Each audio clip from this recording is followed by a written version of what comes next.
Hello and welcome to the Pickup WNBA podcast. I'm your host, Cathryn Freddie. And I'm your other host, Freddie Rivas. What's up? And this is episode 108, baby. 108. Yes, 108.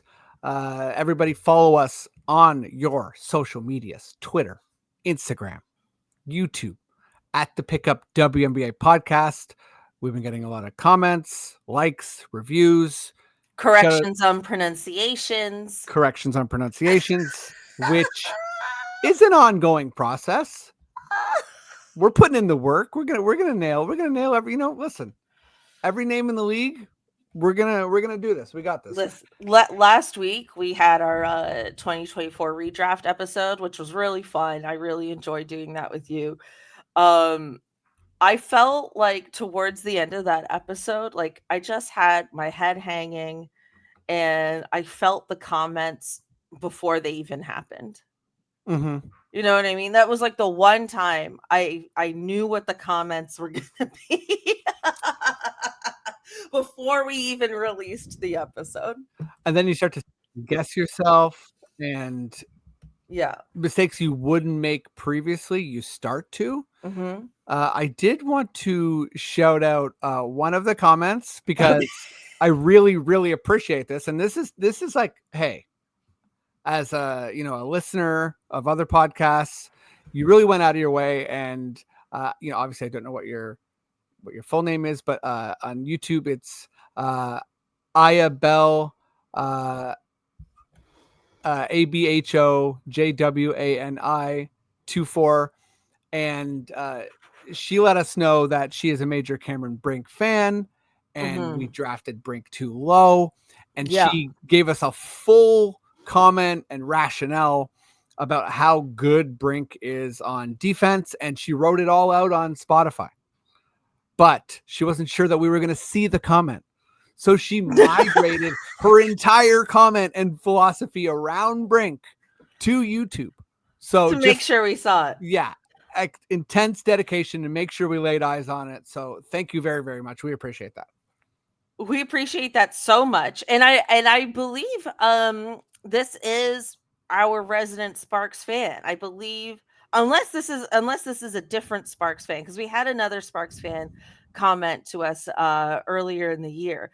I do appreciate this so much, and I do have a very strong feeling that my picking Aaliyah Edwards over Cameron Brink will not age well. I have a strong feeling about that, but felt fun to do at the time. And I want Cameron Brink to do really well. I think she will be back at some point mid next season. So it'll be, the Sparks are a very interesting team to me. I feel like they've got a really good young core. And I'm hoping this team finally makes a leap. I will say that.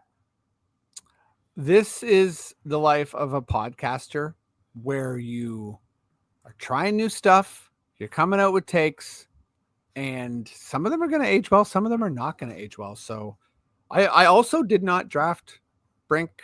We both drafted Brink lower. So guilty as charged. We'll see how it goes. Yeah, but that's because we're really high on Angel Reese. You know what I mean? And she was drafted solo. Yep. In our humble opinion. That's right. So it's fine. Okay, this week we've got something very interesting. Sort of on the scale of, I would say, nerdy exciting. And that is on December 6th. We're recording this right now on December 1st. So on December 6th, the WNBA and the Golden State Valkyries are doing their expansion draft.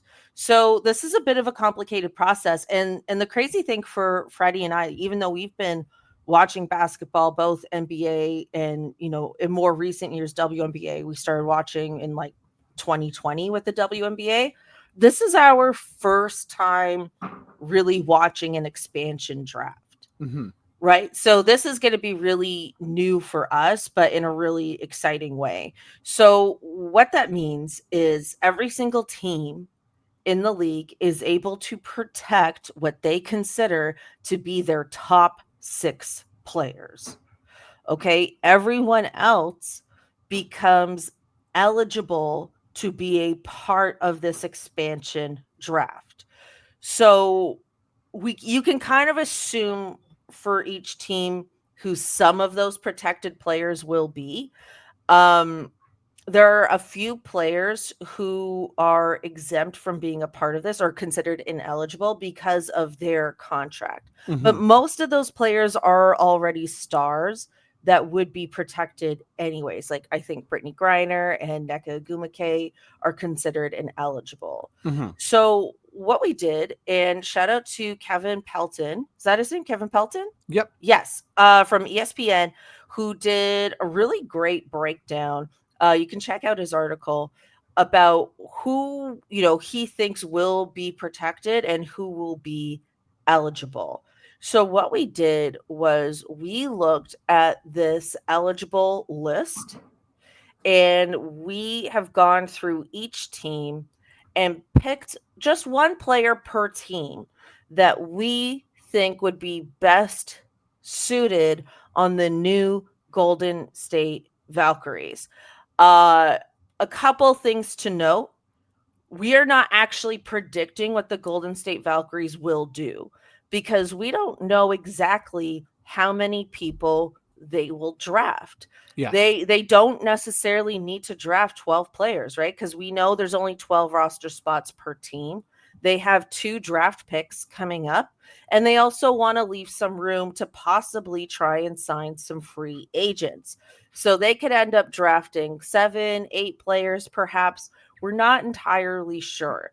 So we didn't want to do the we're Golden State, who do we draft? Because we just don't know which direction this is going to go.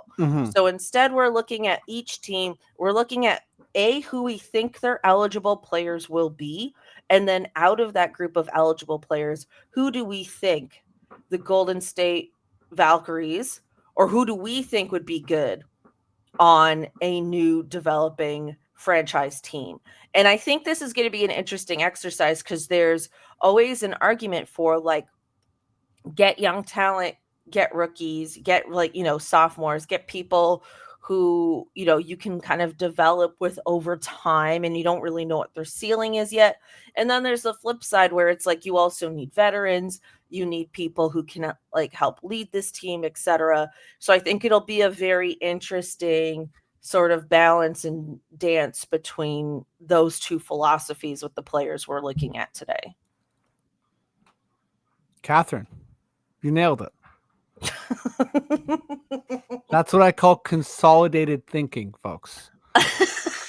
Let me add a couple fun wrinkles, not to, our particular process, but just going forward with this. One, we will definitely cover as it happens, but there's going to be a special free agency process that Golden State and Golden State alone gets before free agency actually kicks in. So right. I think, that's also built so that they can kind of, rejig their team based on what happens, on December 6th. I think another fun thing for fans to think about is none of these players get to find out if they're cord or not. Right. So that's a fun secret, and it makes a lot of sense because you don't want players to be upset, right? And the last thing I'll say is if you are Portland, if you live in Portland, if you live in Toronto, pay close attention to this process because it's right about to repeat itself times 2 in 2026. Right. Well, we'll be doing it this time next year. For those 2 teams. And so apparently there's been a list of names given by the teams to the league that say these are, like you said, cord players, which is protected players, and those who are not. And that, I don't know if that list in its entirety will ever be revealed, or if we will just see who the Valkyries end up picking. Yes, I think that's what's going to happen.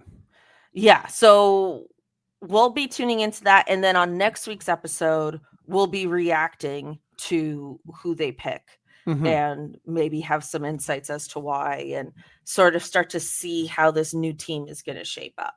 Yeah. So with that being said, let's start this really fun, nerdy exercise, shall we?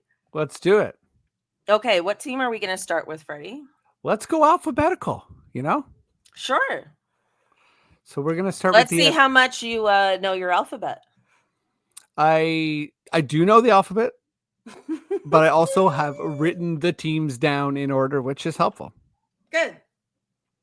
So you'll see some of my logic as we go through this, but I think we can just let that evolve. So we are starting with the Atlanta Dream. Yeah. And yeah, without further ado, I will say that my first draft, my first player is Cheyenne Parker Tyus. So Cheyenne Parker Tyus, Cathryn, can I ask who your first player is? I actually had the same pick. What is going on in your home? That is my son, my 10-month-old son. He moves the chairs around a lot. So if you hear what seems like intense screeching, that is my son playing. It's really happy on the other side of that. Yeah. Cheyenne Parker Tyus, she's forward. She averaged 9 points a game, 4 rebounds, 1.5 assists. But also to note, within 19 minutes. So this was a stat that I was looking at more this week. I don't know if you were too, Freddie. Was like, because a lot of these players, they don't necessarily have the highest stats. But if you see a certain amount of production within a certain amount of minutes, then you're like, okay, if given more minutes, hopefully that means you can do more in that time. Yes. So that's kind of why I also picked Cheyenne. Why did you pick her? I started this with a point total. I was like, okay, I want buckets. So this might be the best kind of scorer based on what you said, based on the opportunities she has had so far. So yeah, I went with her. She's a forward, and I thought that was a pretty good start, a really talented player to kind of kick this off with. So that was my logic as well. Cool. Okay. Who is our next team? Chicago Sky is our next team. Chicago Sky is the next team. Okay, so Freddie, who do you have for this? So for the Sky, I went with Isabel Harrison, also a forward. Yeah. You as well? No, I went with Diamond to Shields. Diamond to Shields. Okay, we have our first split. Although I think I have a bit of an asterisk on my pick because I think she might be injured. Because her status on ESPN just is out, and I don't know fully what that means. Yeah. So maybe some Sky fans can let us know. If healthy, I think Diamond to Shields is great. If she's not healthy, I'm not sure why it says out, then maybe I'll just quickly try and pick another person here. But you can talk about your pick, Freddie, while I figure that out. Yeah, so Isabel Harrison, 16 minutes, 7 points. You know, none of these stats are super impressive. 4 rebounds, an assist a game, half a steal, a turnover. But, you know, Isabel Harrison's a vet, and that was definitely something I thought about for this team. I thought about trying to get players who, you know, if you're an expansion franchise, traditionally you're bad for a long time. So I do think that you want that first year, you want fans to be able to sink their teeth into something. And if you're not getting just eviscerated, I feel like that's an easier road for fans. Like, I don't think the proper strategy for an expansion team is to come in and just punt right away and say, you know what, we're going to be bad. Might as well go as young as possible and tank. I think people expect you to be bad and they'll be patient. Right. But I feel like there's a difference between being not good and not making the playoffs and being absolutely brutal. Right.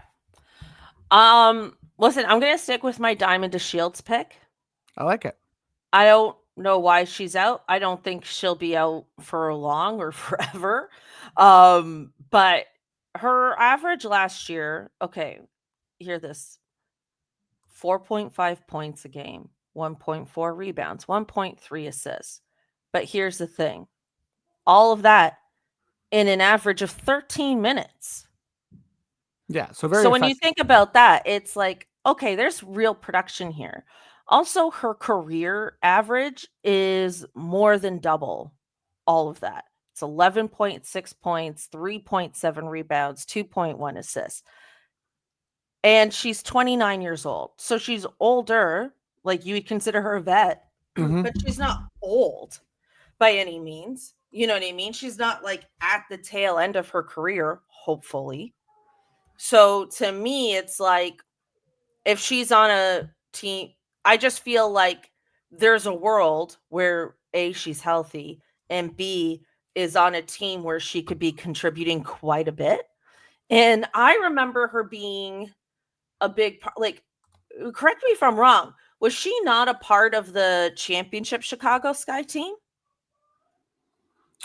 Like, I I believe. remember her name coming up a lot. Yeah, I think that I don't think she was a big, like, minutes player of that team. Sky fans hop in, but yeah, I think she was, a young upstart player still at that time, who, didn't get the minutes, but it was a really stacked team, right? So, Yeah, I yeah. think I think Diamond DeShields is the best player that we are projecting won't be a part of the core. Mhm. So that's I'm going to stick with my pick. Hey, it's a good pick. I liked it. I thought about the Shields as well. Next up, we have the Connecticut Sun. Do you want me to keep going first here? Do you want to go first?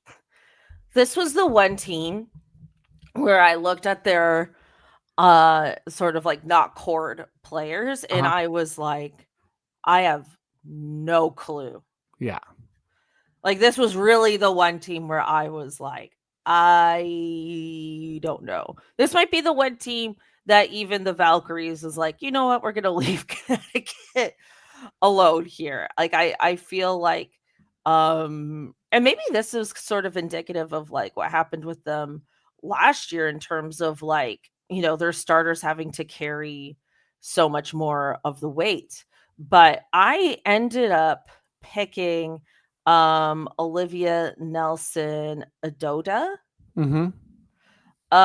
We've got 3 points, 2.5 rebounds here, but again, in 11 minutes, she's a 6'5 forward, and I feel like, y she's 24 years old.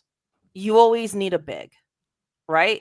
So I feel like she's a big that, if given a few more minutes, given the opportunity, can really help. Maybe she can help just with rebounds. Maybe she can help space the floor a bit, set some good picks.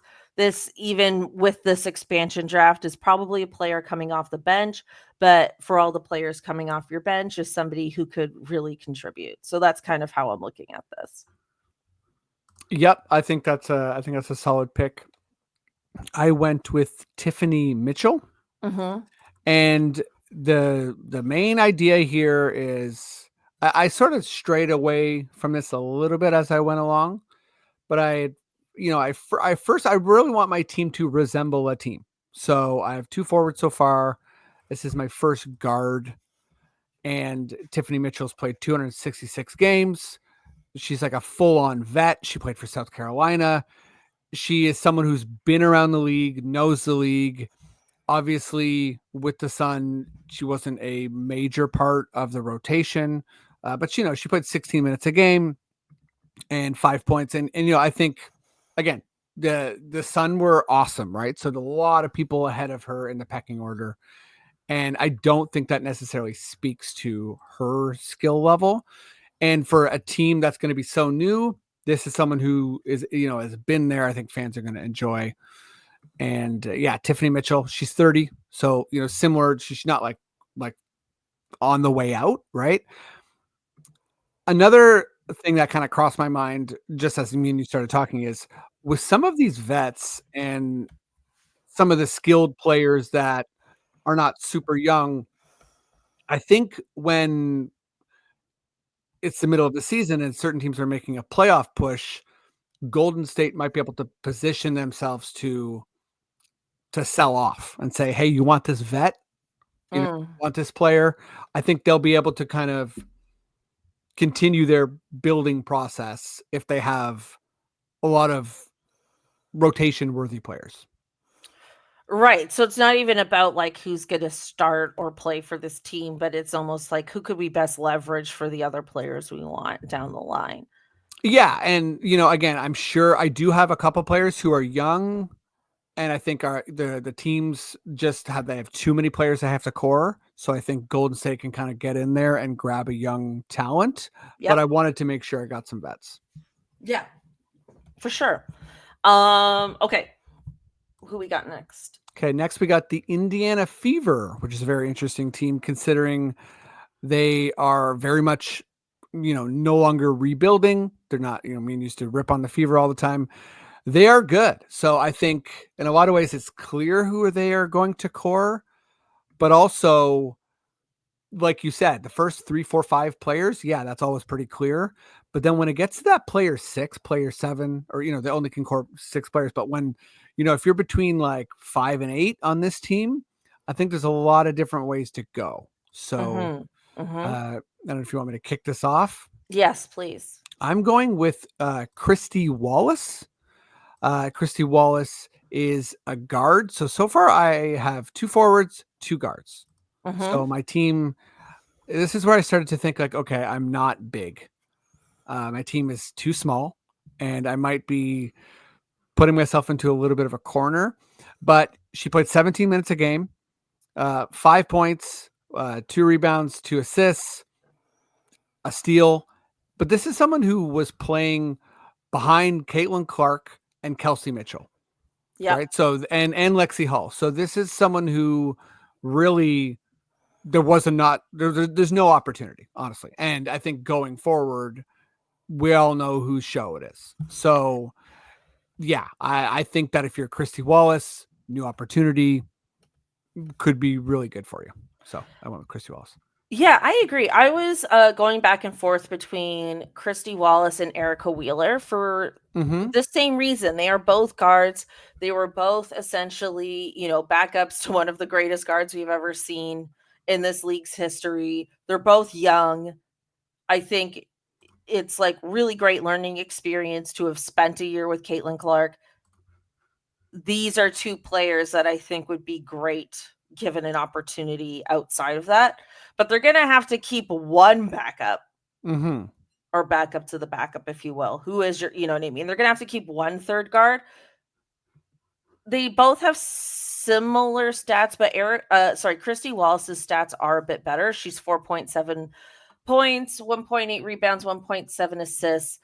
Erica Wheeler is 3.6 points per game, 1.4 rebounds, 1.8 assists. But here's the thing. Erica Wheeler, she's 33.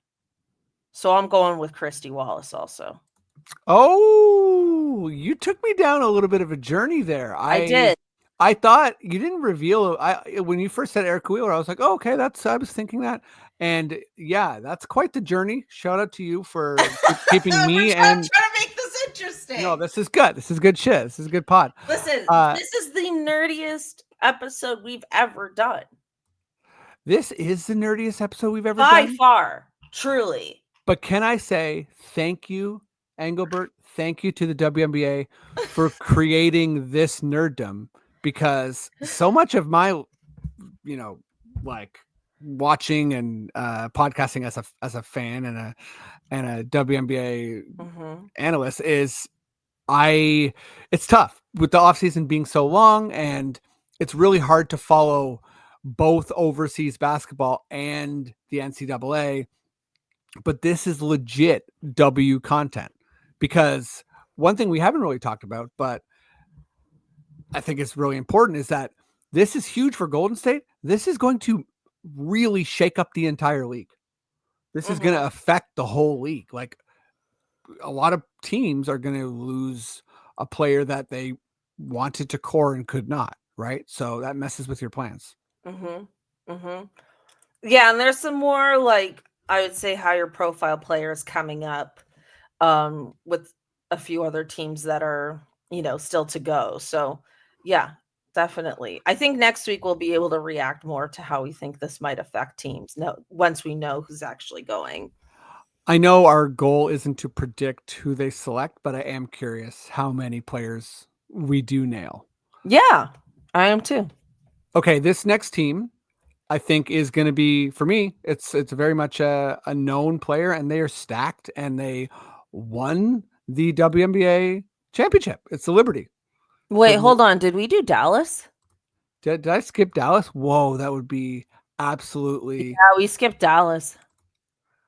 Did we skip Dallas? Liberty Wings. Oh, Yeah, we did. we skipped Dallas. Wow, We absolute and I didn't even notice when we went to Indiana.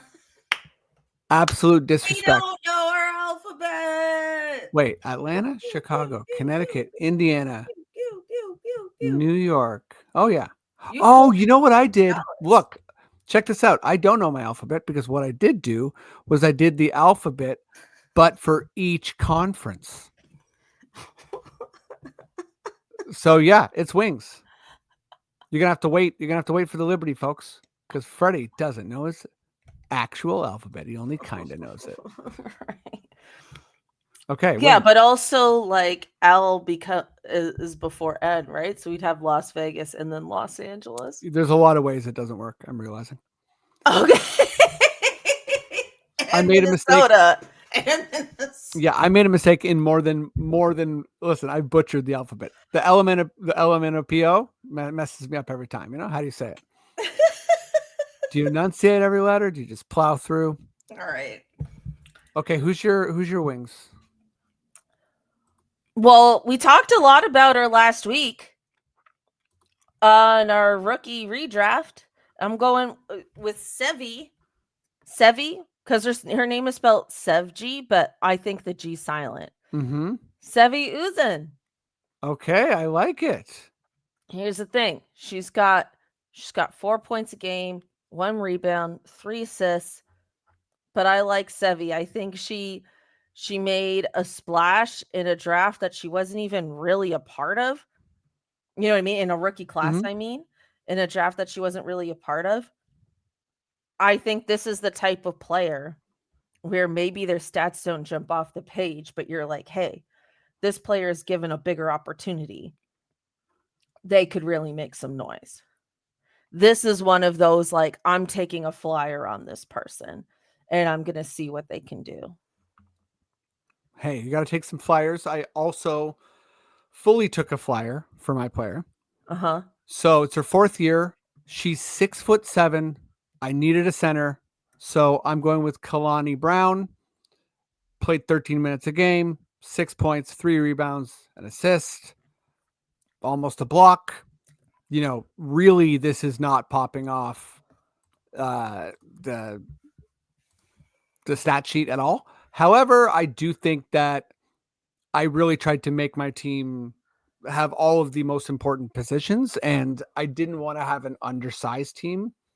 So you will see that I made sure I got some centers. You know what's really funny is I'm not even building a whole team here. Wow. So you're just gonna have some weird hybrid team? You thought of this in a way on a level that I didn't. Because I was like, I'm not building a whole team. I'm just thinking, who would I take a chance on per team? Because this won't be the whole team. Well, this is my audition to be a GM. So Okay. if I don't get a call from a team, I'm gonna be Listen, I'm deeply upset. I'm your wingman in this audition.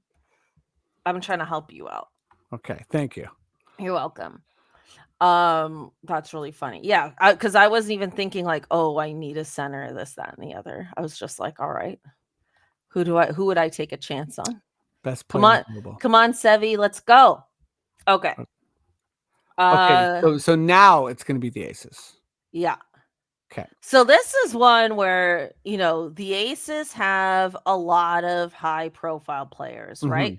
So maybe this is a team where we kind of like, we sort of look at who we think is going to be cored and maybe not. So Kevin Pelton in his article, this is one where I really want to reference the article because he's got, the obvious Asia Wilson, Kelsey Plum, Chelsea Gray, Jackie Young, and then he has Kate Martin and Kia Stokes. Now, Kia Stokes is their center. So even though her stats might not jump off the page as opposed to another player, they need their center, right? Mm-hmm. Kate Martin being protected over Alicia Clark, Tiffany Hayes, even a Sydney Colson, who's like maybe more of a culture person. Queen Egbo, high draft pick. Yeah. Really, really interesting stuff. So I guess what he's saying is, they think they're going to keep Kate Martin because they believe in her going forward, even though they didn't necessarily give her a lot of playing time this year. Like you look at the Aces this year, Alicia Clark was a much bigger part of what they did over Kate Martin.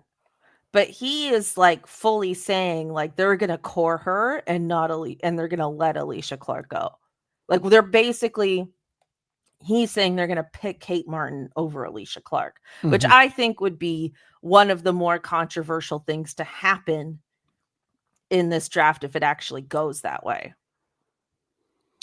Yeah, this is where you can get really bogged down with this process because also money comes into play. And teams are, when they're thinking about who they're going to core, they're also thinking about who they're going to have to pay. So, I mean, this is me kind of guesstimating a little bit, but is this a way for them to say, we love Alicia Clark, but we have a lot of money that needs to go to Jackie and a lot of money that needs to go to Kelsey, and Kate Martin is not gonna ask for a lot of money. I also think you hit on something which is fun anytime we're speculating and player narratives is what I love about basketball so much. But Kate Martin making the roster was a story, right? It was a major story. But you even said, and I think it's not said often, but it's certainly true, is Candace Parker retired. Kate Martin makes the roster. So that all makes sense. But are they so high on Kate Martin that this player who, feasibly could have not been on their team is going to be one of their core players? Again, Kevin is a legit insider and covers the league, so probably knows a bunch of stuff that we do not. But I agree. They're one of the teams where there's certainly going to be controversy. And I also think there might be an opportunity for Golden State. I think you can take up to 2 players from a team. And I would not be that surprised if Golden State took 2 aces. Yeah, I mean the other factor in all of this too is that they don't have their draft pick this year. Mm-hmm. So maybe that's another reason for him thinking that they're going to keep Kate Martin, knowing that Yes. they're not going to be drafting in the first round. Mm-hmm. I don't know if they're drafting in the second round. I don't remember, but they lost their first round pick. So, I mean, with that being said, I mean, I would still be surprised if they let go of Alicia Clark. I mean, or Tiffany Hayes. Because here's the thing, like, they're in win now mode. So in terms of like how good Kate Martin can be in her career, how much does that matter if you're the Aces? Like I think if you're the Aces, you should be thinking about how good can she be next season? Not, what's her peak going to be 4 years from now? So but with that being said, if she's available, I think the Valkyries are picking her. Mm-hmm. So this is like a really hard one for me. I think if they pick 2 players from this team, like you said they could, I think Tiffany Hayes is one of them. Mm-hmm. I think Tiffany Hayes is not going to get cored, and I think she's gone. Yeah. If Kate Martin's available, I think they pick her. But if she isn't, I think that's a really odd choice. Do you think they then also pick Alicia Clark? Maybe. And then also Sydney Colson's still there. And Yeah. Sydney Colson did damage with her minutes. So the Aces, this is a team that almost went to 3 finals in a row. They're absolutely stacked. So the players on their bench are not really bench players, right? So it's interesting. I will say this. I think based on who they think they're not going to core, they're going to go with Tiffany Hayes. This is going to be my pick. Tiffany Hayes. Also my pick. Yeah, 9.5 points a game, 2.8 rebounds, 2.1 assists. Pretty much one of the best stat lines we've seen out of all of these projected available players. All of that in 21 minutes. She is 35, but she's a very solid player. This is absolutely a vet you want on your team, was contributing big minutes in the playoffs. This is a player you want younger players to learn from. I do think if Alicia Clark becomes available, they leave her. I think there's another team coming up that they would potentially pick multiple players from, and we'll get there when we get there. I don't want to spoil it, but I'm going with Tiffany Hayes. If Kate Martin becomes available, I think that is someone they also go for. But for this exercise, I'm going with Tiffany Hayes. Here. I fully agree with you. And everyone, read this Kevin Pelton article. There's a lot of good rationale. And what we just sort of went through there, the bargain, I was just reading his excerpt again from the Aces, and Martin being on a bargain contract is valuable for the Aces, and it's valuable for the Valkyries. So basically echoing what you just said, Cathryn. So, right. If you're the Valkyries and you're like, hey, this player is in cord, with Martin, it's like, she didn't play, but she's valuable. So, okay. Next up, I believe it is the Sparks. Yeah. With the Sparks, I mean, this is an interesting one because I feel like, for the exception of De'Erica Hamby, I think they're trying to be young and they're trying to rebuild. So I think it's going to be some of their vets that are on the block. And, we love her. I'm biased for her. I want to see her thrive. And that is Kia Nurse, Canada's own. Okay, she averaged 7.6 points a game, 1 point rebounds, 1.3 assists. This is in 20 minutes. She, was phenomenal when she was with the Mercury. Then she had that ACL injury. She was out for a while. I think it took her a bit to get her legs back, so to speak. I want Kia Nurse. This is huge. I also think other teams would trade for Kia Nurse, who are like really looking for a point guard who knows how to be a leader. So I also think she would be a very solid trade asset going forward also. So I'm going with Kia Nurse.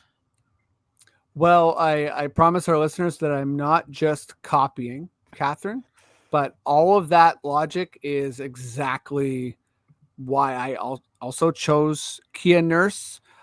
I think people forget that, what she was able to do prior to her injury. And I think if you're the Valkyries, you're really confident that what you saw from her in the Sparks last year was a solid season, but she's still, she can do a lot more, and is going to be a really great leader, potential, trade asset, and just all around player for this team. The only other person I had a serious look at was Lexi Brown, who had some solid stats and is also a good veteran.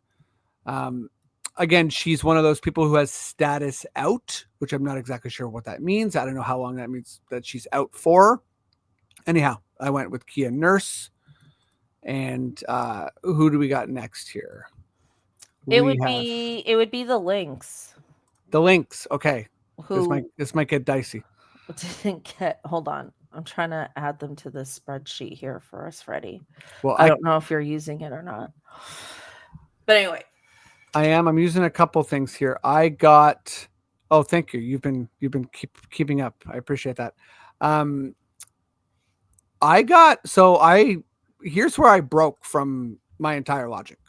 And I think, I think I was, besides positionality, I think I was able to, because the Lynx are in a similar position to the Liberty, who we'll get to, but then also the Aces, where I think what happened with the Lynx that's different from the Aces and the Liberty is that they were really good faster than they had anticipated.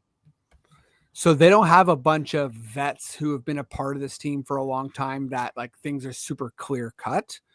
And I think they also had a lot of really good players who just didn't get playing time. One of those players was my pick, and that's Alyssa Peely. Mm-hmm. So, you talked about it in our redraft, last week, but you look at her 6 minutes a game, and you might think that Peely is not worthy of more minutes. And I think most fans who have seen her game would disagree. She's just playing behind a really, really talented team and was a rookie as well. So this is also going to be one of the rare rookies that Golden State can actually grab. So I think Alyssa Peely is someone they're going to just snatch up real quick. And then they're also going to have her as part of their future. Listen, I completely agree with this. Alyssa Peely, you definitely want her. I'm really big on Alyssa Peely. I think she's got a lot of potential in this league. Like you said, didn't have a lot of minutes with the Lynx, but with a team like the Valkyries, could be huge. The other thing I want to say about the Lynx is this is the team I'm looking at multiple players for. Because, shout out to Kevin Pelton again. If Natisha Heidemann is available, I'm taking her. I think Natisha Heidemann is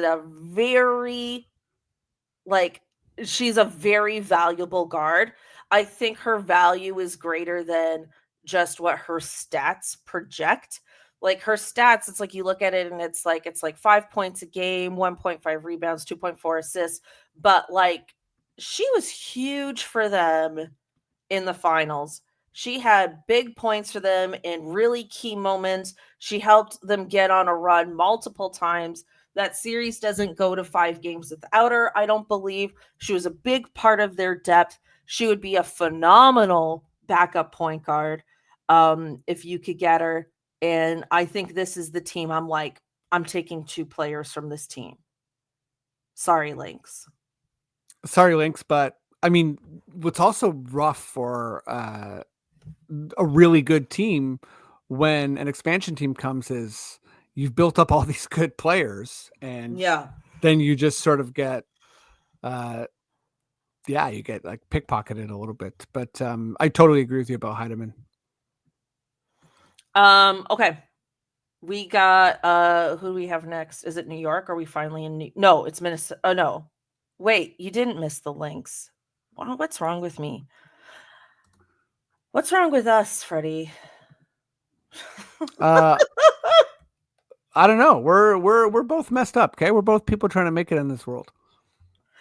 Look, unlike other people, we rarely edit this podcast. We never will. This is what you need to know. Most people edit this stuff out. If anything, we'd edit in more mistakes. Okay? Because that's our angle. Anyway, Liberty. Yeah, I think we're in New York now. We are. Finally. We made it to New York, baby. We did. So, yeah. I mean, again, to me, another major candidate for multiple players. Yes. My player for the Liberty, I don't know how much she has left, but I think that I want to give Golden State a very famous player. So I'm going Vandersloot. Yeah, we're both going Vandersloot. This is one of to me, the obvious big name bye-bye situation that is going to happen. I will go so far as to say I am predicting this is absolutely going to happen. Woo! So this is you could consider that a lock from me, so to speak.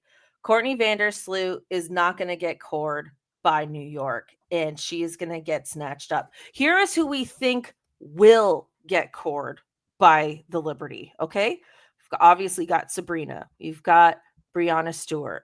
We've got Jonquel Jones, right? That big three. Then you have Benijah Laney Hamilton, okay? And then you've got Leonie Fibich, okay? Who really, let's be fair, snatched Vandersloot's spot this year, right?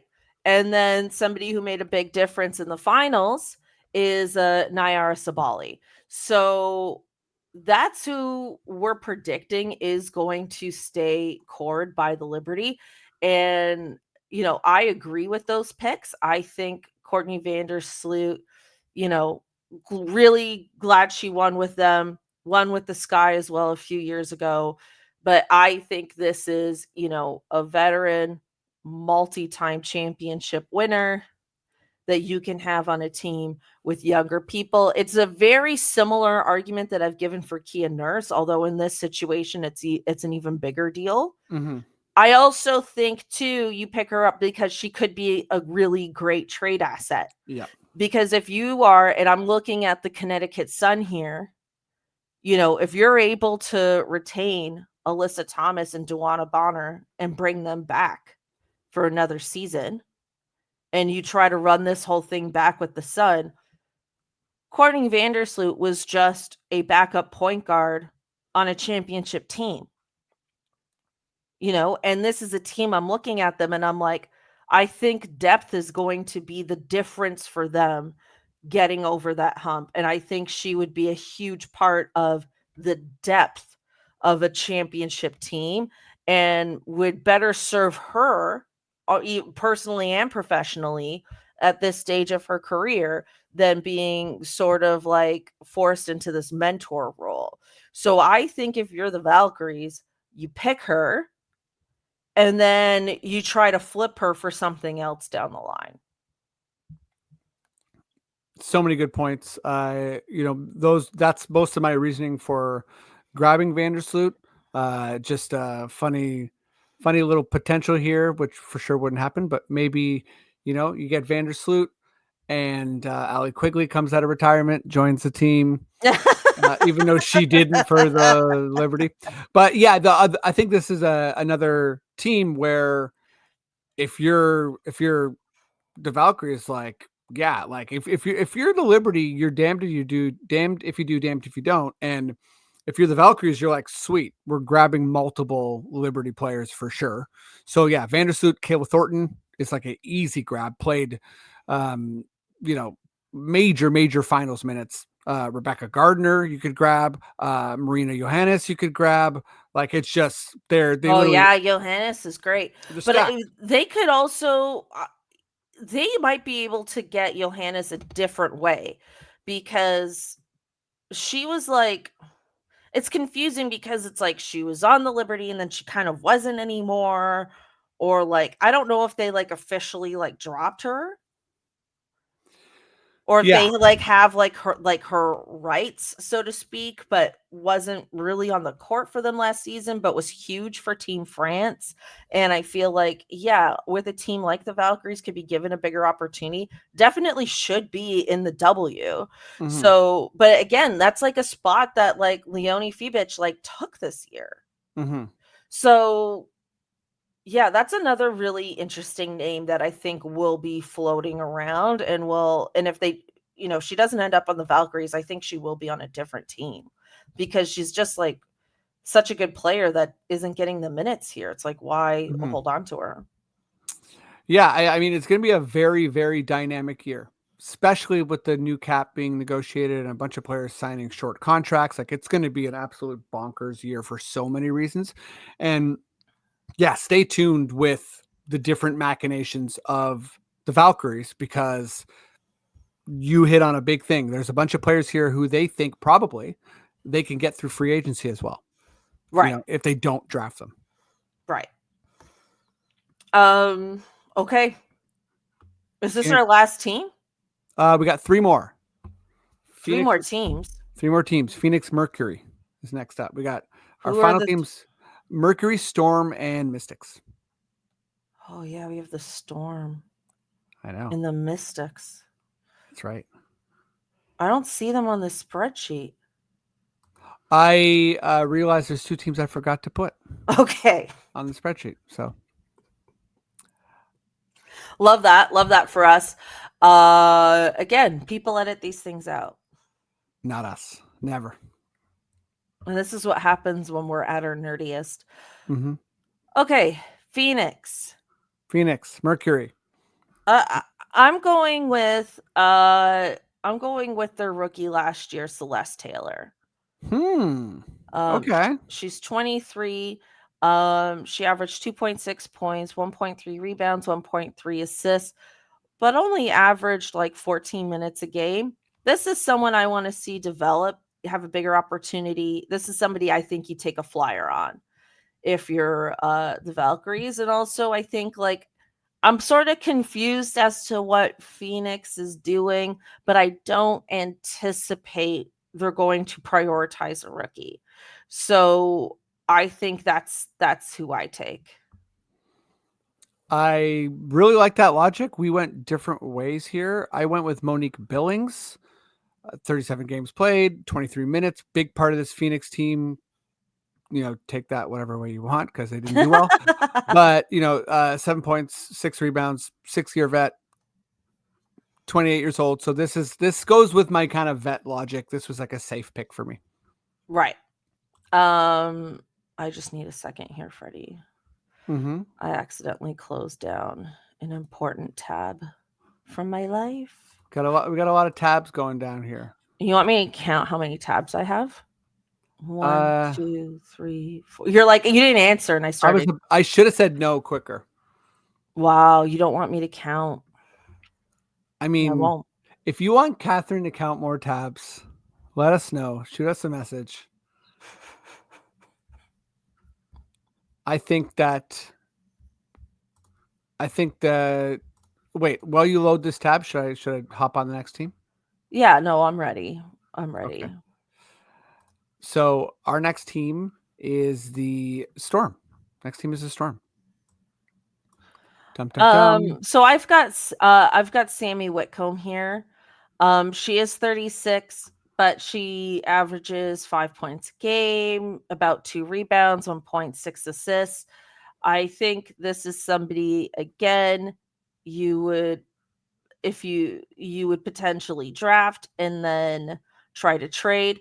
But I'm also going to go on a limb here and say maybe they don't even pick from the Storm, realistically. But for the sake of having a pick, this is my pick. But I'm also thinking, like, if they don't have to pick from this team, they leave this team alone. I think you're right. I think we in this exercise we sort of went through every team, but this would be a team. Yeah, if I was more like GM hat, I would think I wouldn't do anything. But yeah, because I would rather have Kia Nurse and or Courtney Vandersloot for the exact same reasons. I would pick up Sammy Whitcomb. So I think this just doesn't even happen. But for the sake of the exercise, that's who I'm going with. Yeah, I went with Mercedes Russell.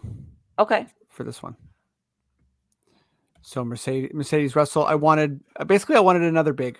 She's 6'6" center, and that was my logic here. And because you're building an actual team, and I'm building a team. I want them to be able to show up on the court and do some stuff.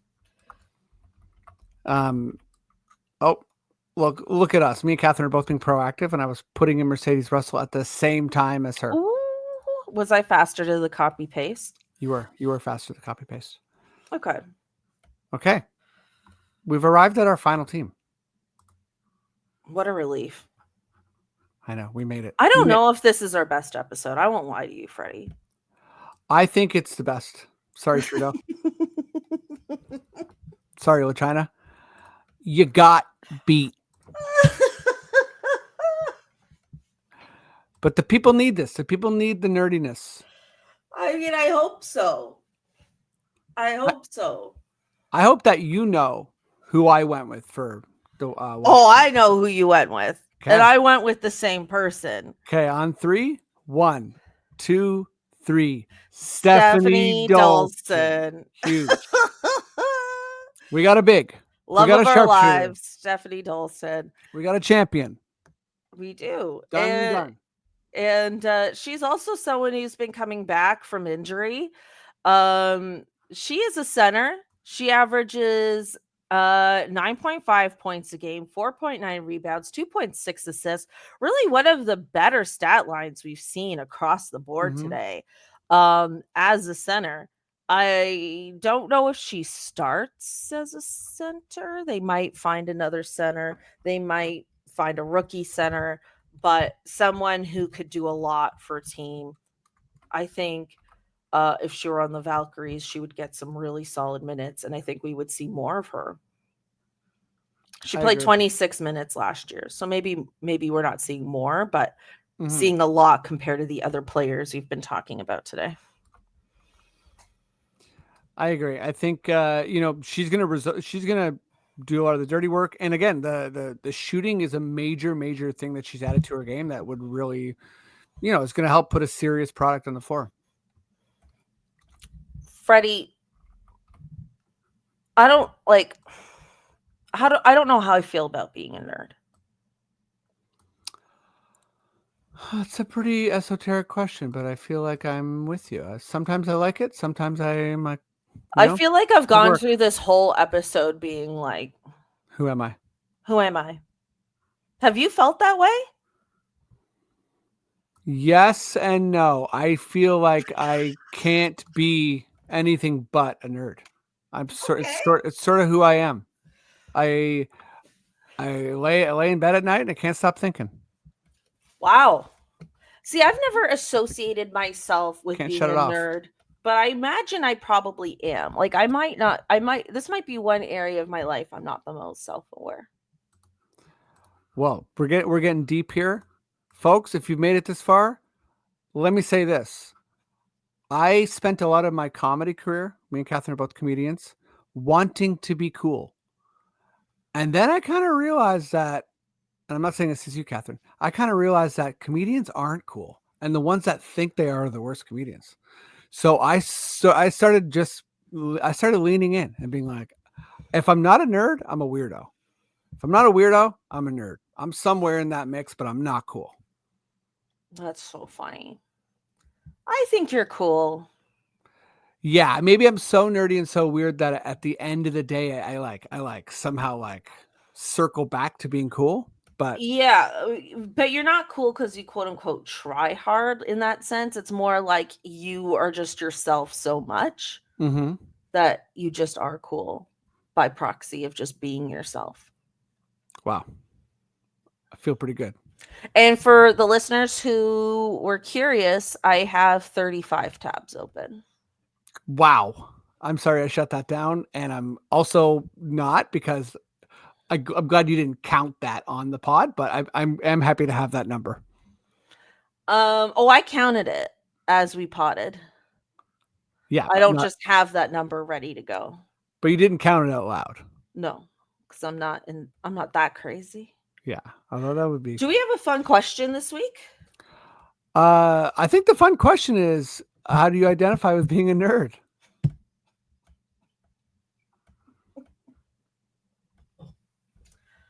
I don't know. Do you think I'm a nerd?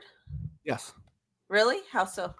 I think that you analyze things and you are, listen, a lot of people have neuroses and they pretend that they don't. You're like, listen, I got no time for that. Okay. I have neurotic thoughts and feelings, and you're going to know about it.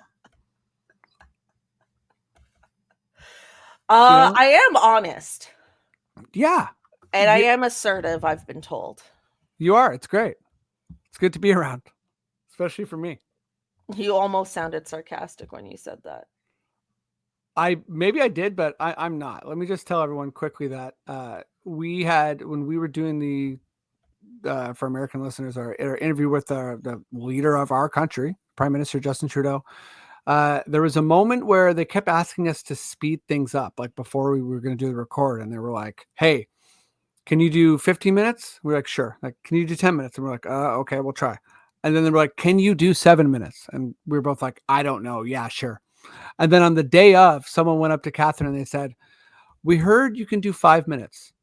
If that's me, if someone says that to me, I start to fumble immediately. I'm like, We still did 15 minutes though. We did. But the listeners know this. Cathryn immediately said to the person, I never said that. I never would say that. And this is like someone who works with the prime minister. So the American equivalent is like, this is someone from the White House. It's from the White House. And Cathryn just literally didn't skip a beat. And she's like, you're incorrect. And it was awesome. And the person was also respected it. They were like, okay, fair enough.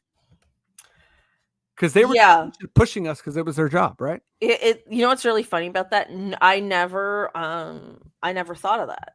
Like you've only put that into perspective for me now. I have a funny story about this, which I think will be good, and then we'll sign off here. Yeah. Just to give people something a little lighter than this whole episode. But so I did a promo commercial with superstar Simu Liu. And it was for the Juno Awards, which is like Canada's like Grammys. And Simu Liu was hosting it.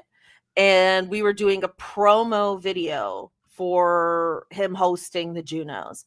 And I have like one line in this thing, and I'm playing like a person with the slate board, so that's like the thing where you hold and you're like, okay, this thing, take one, clap. Right? Like I'm the person who holds that, and I'm doing my thing. And then Simu Liu looks at me and he's like, that's it?